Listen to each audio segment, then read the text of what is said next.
Hello, it's Tash here and welcome to episode 4 of How to Renovate.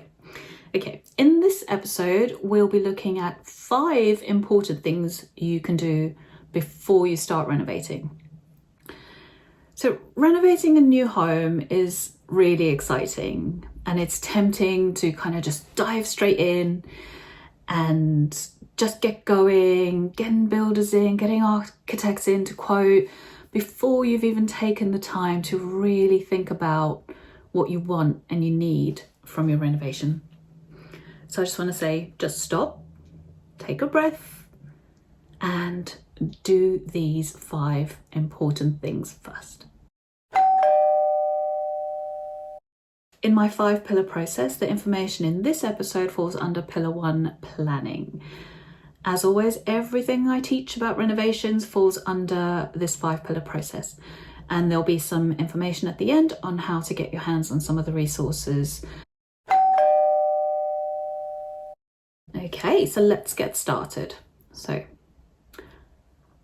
the number 1 most important thing you can do before you start your renovation planning is to really examine what you want from your renovation. So, this means try to be clear on your project goals from the start. If you are clear on your main aims and your main goals for the renovation, it makes it so much easier to kind of communicate those requirements with all the other individuals involved in your project. So take the time, really examine what you want from this renovation, what is important to you, and why you are carrying out the works and spending all this money.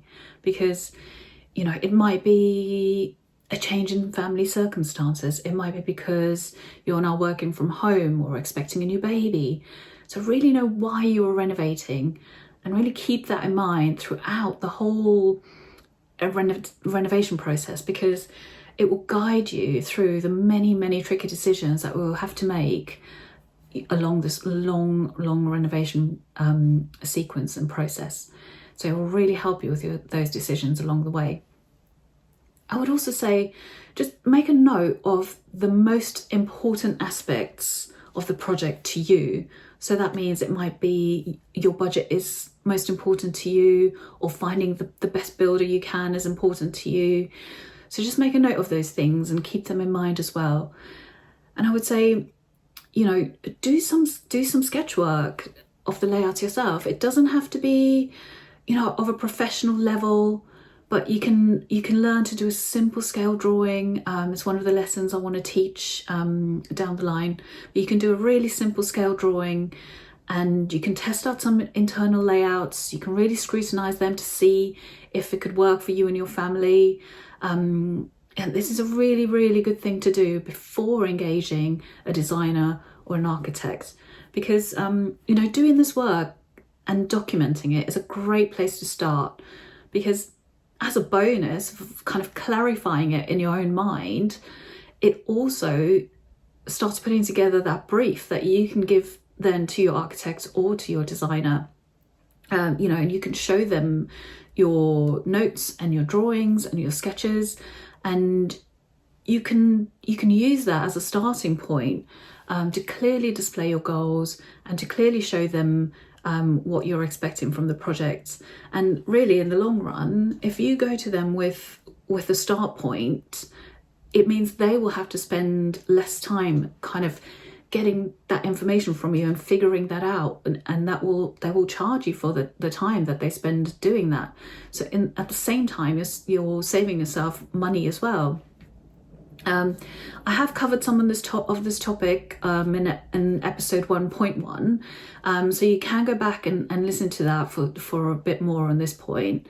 But it really does help to do some work before you start. Okay, so let's move on to number 2. So the second thing you can do before you start renovating is to establish your big picture budget. So what this means is, it means just kind of looking at your personal finances. You want to establish that total figure, that big figure of how much you're able and willing to spend on your renovation. And I think knowing this figure before you even approach architects or designers, it's very important, because you don't want to pay them to get started on designing for you. They might end up designing some gorgeous design that you'll fall in love with, and when you dig deeper into it, you discover you won't be able to afford to do it. So, you know, it may sound obvious, but I have seen it happen before where renovators have not been crystal clear on their budget range, and you know, there's been a miscommunication with the architect or the designer, only to discover that they have to pay the architect or the designer thousands for this design they've created for something that they cannot afford to build. So it can really be an upsetting situation to waste so much money before you've even started. I have spoken to people who have spent close to £10,000 before they've even, you know, started kind of doing any demo or even getting started on their project, just going through the process and doing it in the wrong order. So I really, really, really want you to think about, you know, what you can do before to avoid those situations, because they're so sad and upsetting when I see them.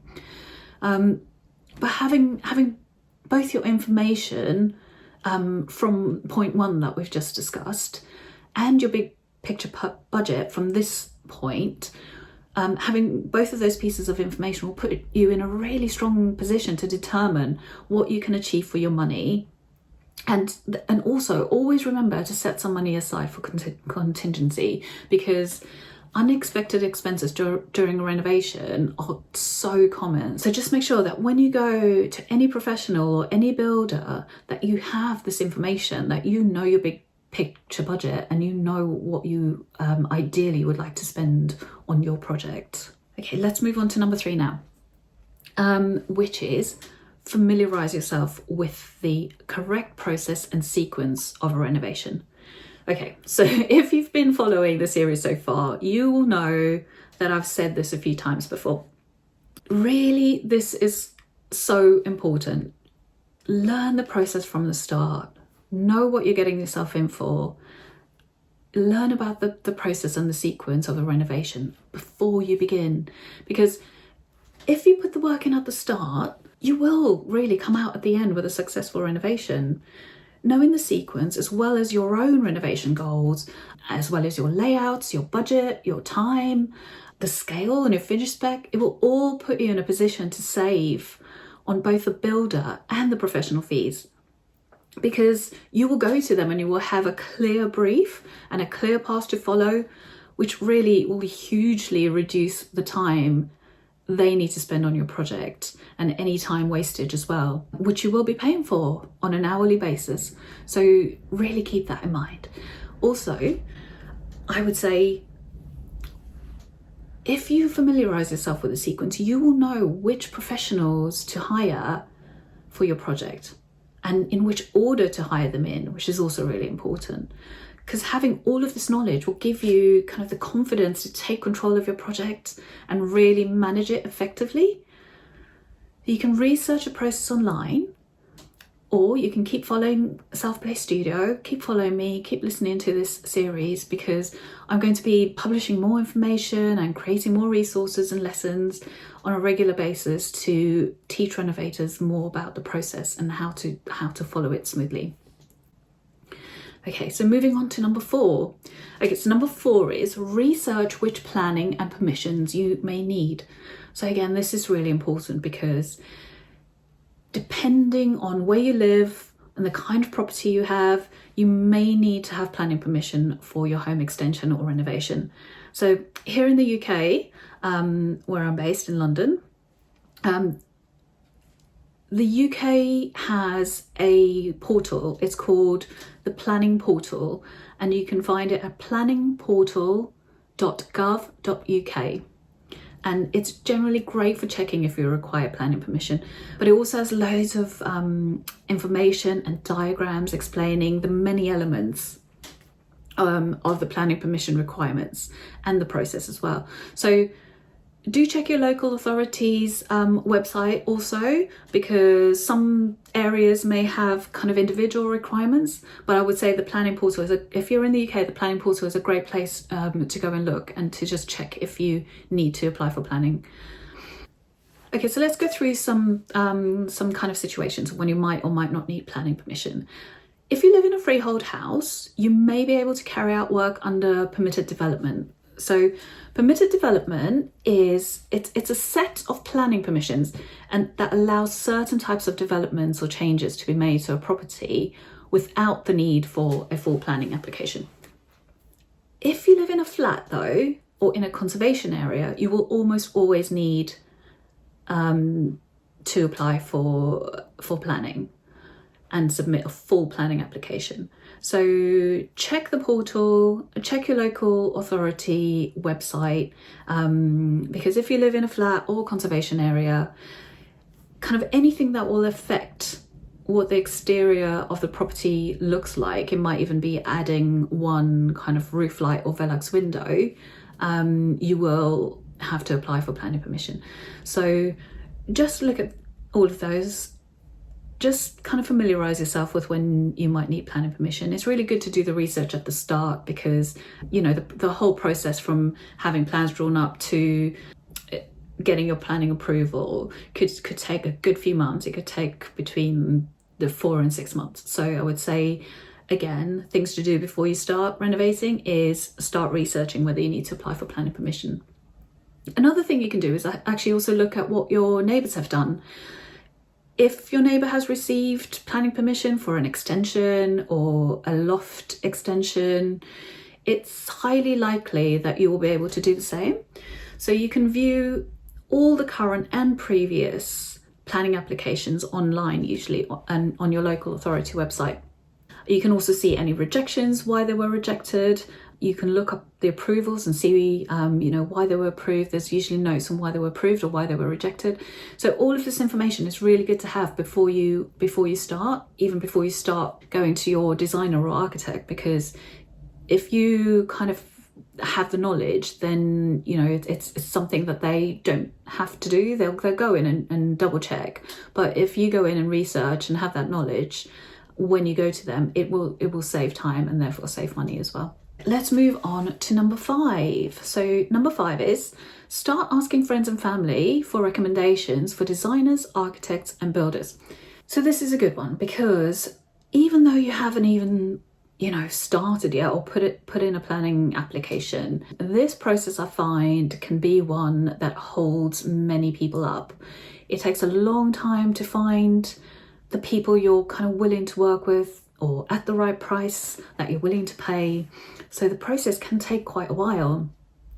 So I'd say once you've worked through, numbers 1 to 4, and you have a realistic overview of your goals and your budget and whether you need planning permission, it's really a good time to start searching for your potential team. Like I said before, it can take a really long time to find the right people for your project. And I find that recommendations are usually the best place to start. They're a good place to start building that shortlist. So kind of put the feelers out, start, putting the word out that you want to do some works. And more often than not, someone will recommend someone they were really happy with and who did work for them. But I would say don't only go on someone else's recommendation. You need to interview every single person yourself. You need to carefully interview them, ask them the right questions, make sure they're a good fit for you to work with, someone that you will get on with, but also that they can actually successfully do your project and create what you want at the end. They have the skills to do that. So really make sure you interview everybody carefully and you make sure you'll be happy to work with that person because you're going to be working with them for a while. Well, okay, that's it. I think that's it for episode 4. So stay with me because coming up in episode 6, I'm going to be sharing 5 questions to ask to find the right builder.